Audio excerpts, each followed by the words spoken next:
Estou ao lado do provedor da Santa Casa, o senhor Paulo Rovai. Senhor Paulo, o que está acontecendo com a Santa Casa de Leme? Bom, primeiramente, cumprimentar o público, né, que nos ouve nesse momento. Segundo, que eu não sou o provedor, né? Sou o coordenador da intervenção.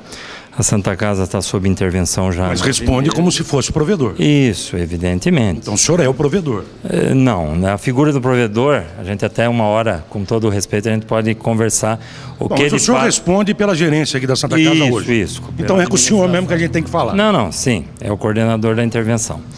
Então, o que está acontecendo? Na verdade, é o excesso de gente, né?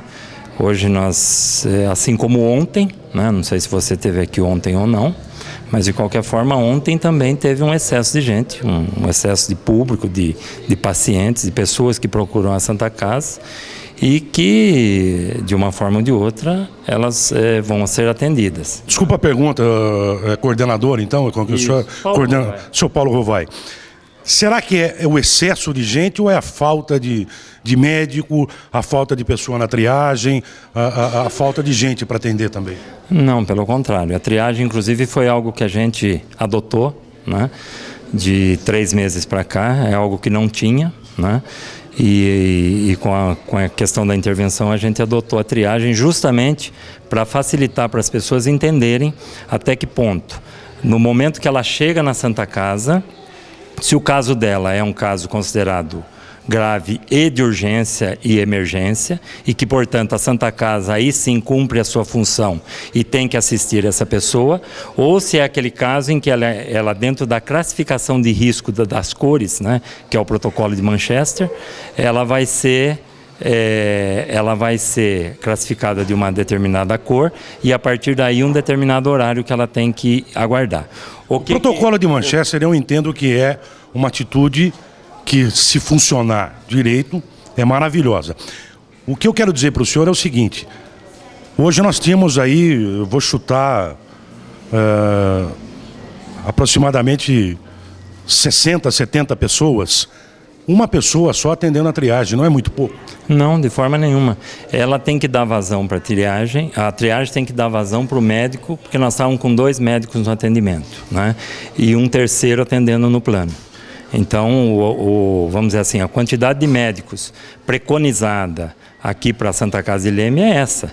É evidente que se a gente tivesse um recurso maior, se na verdade a Santa Casa hoje ela não tivesse a dívida que ela tem, né, já de alguns anos para cá, né, e a intervenção ela veio justamente com esse intuito, né? Você não vai me dizer que o problema é anterior também, como vocês vêm dizendo, isso desde que o Paulo assumiu, que o problema é da antiga administração. Vocês estão aí há mais de 1 ano e também continua o mesmo problema. Não, quem está falando é você, eu não falei isso. Vocês costumam dizer isso, aliás, já ouvi o senhor dizer isso várias vezes, que o problema, o senhor acabou de dizer que o problema é da dívida antiga, que vem, não sei o quê, mas as pessoas têm que ser atendidas.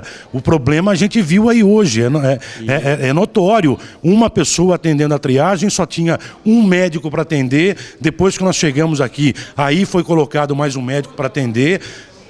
Gente esperando para fazer triagem a mais. Quanto tempo a pessoa tem que esperar para fazer a triagem? Depende do fluxo. Se chegar 10 pessoas, eles vão esperar conforme chegou aquela quantidade de pessoas. Não tem um tempo. Agora, se chega uma pessoa com extrema urgência, ela tem que esperar para passar na triagem para saber se é urgente ou não. Quer dizer, demora mais às vezes para passar na triagem do que para ser atendido? De forma nenhuma, ela entra direto. Inclusive ela entra direto. Quando é caso que vem pelo GAT, que vem pelo bombeiro, que vem resgatado pela GM, que vem de carro e entra que entra já desmaiada, que vem com o familiar, essa pessoa entra direta, tá? Essa pessoa nem passa pela triagem. Ela vai ganhar a cor vermelha aqui dentro, a partir do momento que um familiar vai lá e faz a ficha. Então, existem alguns critérios, Gildinho, e que você precisa, eu entendo que você é um cara inteligente e sabe disso. Obrigado. Você sabe que com gritaria, com nervosismo, com atropelo, principalmente na situação em que estávamos aqui hoje, a gente não conseguiria atender ninguém ou atenderíamos muito pouca gente. E eu quero corrigir um dado que você deu agora. Em nenhum momento nós estávamos com um médico, nós estávamos com 2 médicos. A informação que nós temos é que vocês O senhor estava aqui desde que horas? Ontem eu cheguei às 7 da manhã, fui atendido às 6 horas e tinha um médico só atendendo. E hoje? Hoje tinha um, lá que eu cheguei com a minha mulher também. E aí? Não, são 2 médicos, continuo dizendo. Então ele está mentindo. Ele pode, não sei, essa é a consciência dele que vai mandar. Eu estou dizendo que nós trabalhamos com 2 médicos no plano, no SUS, e trabalhamos com um médico no plano, que não tem nada a ver com o SUS, é aqui. Então, independente de qualquer coisa, Judinho, nós tínhamos 2 médicos, como nós temos agora, 2 médicos. Então, agora eu sei que tem 2 médicos. A hora que eu cheguei, a informação que eu tive é que nós tínhamos só um médico atendendo. Não, eu estou dizendo e... Eu não vi porque, aliás, eu queria dizer para o senhor o seguinte, eu até entendo o nervosismo, a gente tem que entender o nervosismo de todo mundo. Como eu disse agora há pouco, as pessoas que estão lá fora, às vezes, elas acabam ficando nervosas, porque demora para atender, a gente tem que entender, e também temos que entender o funcionário que está aqui atendendo, trabalhando, numa pressão danada, mas a gente não entende chegar para um porteiro e perguntar para ele, escuta, quantos médicos tem atendendo? E ele fechar a porta na cara da gente, como quase pegou a minha mão. Se eu não tiro a mão, eu teria a mão quebrada. O senhor também precisa preparar melhor o seu funcionário, porque no momento de pressão é que a pessoa tem que manter a calma. Não, eu entendo até o que você está dizendo, né? Inclusive o funcionário sob pressão também, né? Porque quando chega a imprensa, evidentemente, ele acaba ficando sob pressão, porque ele não é treinado para dar entrevista, ou é isso quem tem que fazer. Mas eu só fiz uma pergunta, eu não fui entrevistá-lo, porque eu até sei que ele não pode falar, eu só fui perguntar para ele quantos médicos estavam atendendo. E pelo contrário, eu acho que, né, você acaba colocando...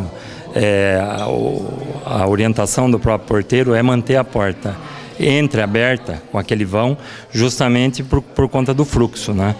O corredor geralmente ele já tem uma pessoa que entra, que é a pessoa que vai ser atendida. Aliás, tinham várias. Não, sim.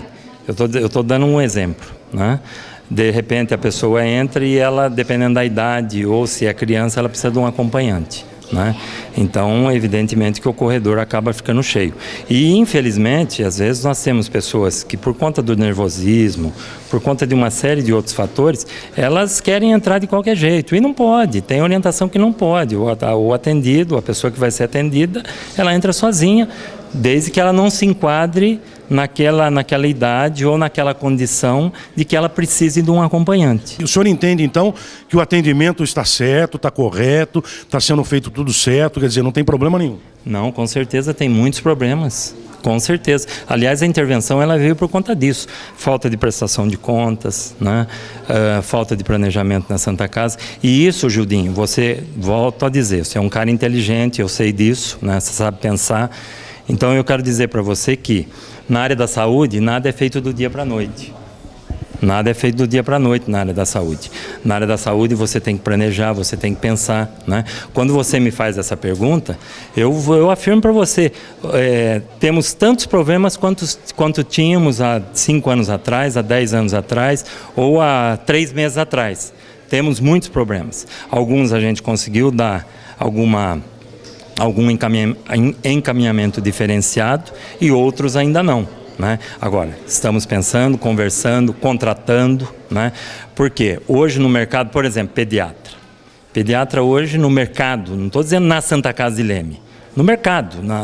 Hoje formam-se poucos pediatras, poucos ginecologistas. Então, para uma Santa Casa que nem da nossa cidade, para conquistar ou para conseguir um profissional desse, disputando com cidades vizinhas, né? O salário é maior. Que muitas vezes pagam até melhor que a Santa Casa de Leme, apesar que a Santa Casa de Leme paga um bom salário para os médicos plantonistas, né? Equiparado inclusive a Araras, né? Não deixa nada a desejar.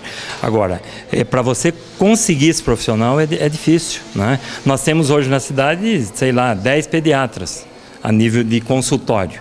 Agora, quantos trabalham na Santa Casa de Leme? Essa intervenção que foi feita na Santa Casa, que o senhor acabou de dizer que o senhor está aqui por conta dessa intervenção, foi por causa de quê? Foram vários fatores, né? Dá para dizer para você aí que foram pelo menos, sei lá, 5, 6, 10 fatores. Alguns mais principais, né? A falta de prestação de contas, que isso pegou e está pegando. Uma coisa que é importante dizer para o seu público, né?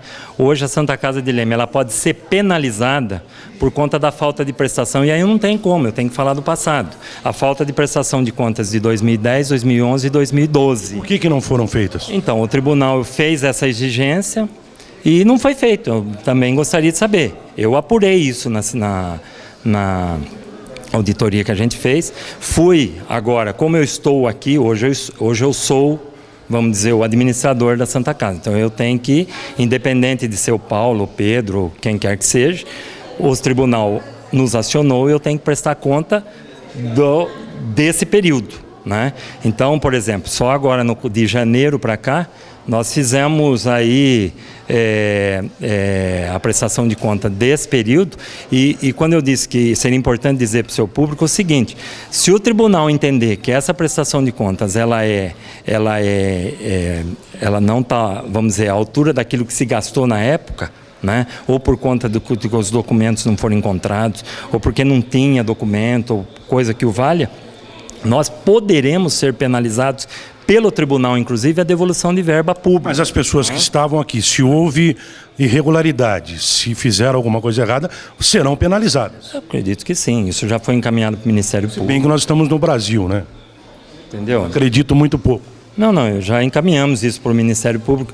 Eu não vou prevaricar sobre isso. Nós vamos falar também com o antecessor, né, o provedor, o Walter, como ele foi citado, segundo o Rovai está dizendo aqui que inúmeros problemas foram encontrados e por isso essa intervenção foi feita. Nós vamos procurar também o aliás, não, né? Porque ele continua sendo provedor, mas está afastado. Nós vamos conversar com ele para que ele também nos fale a respeito disso.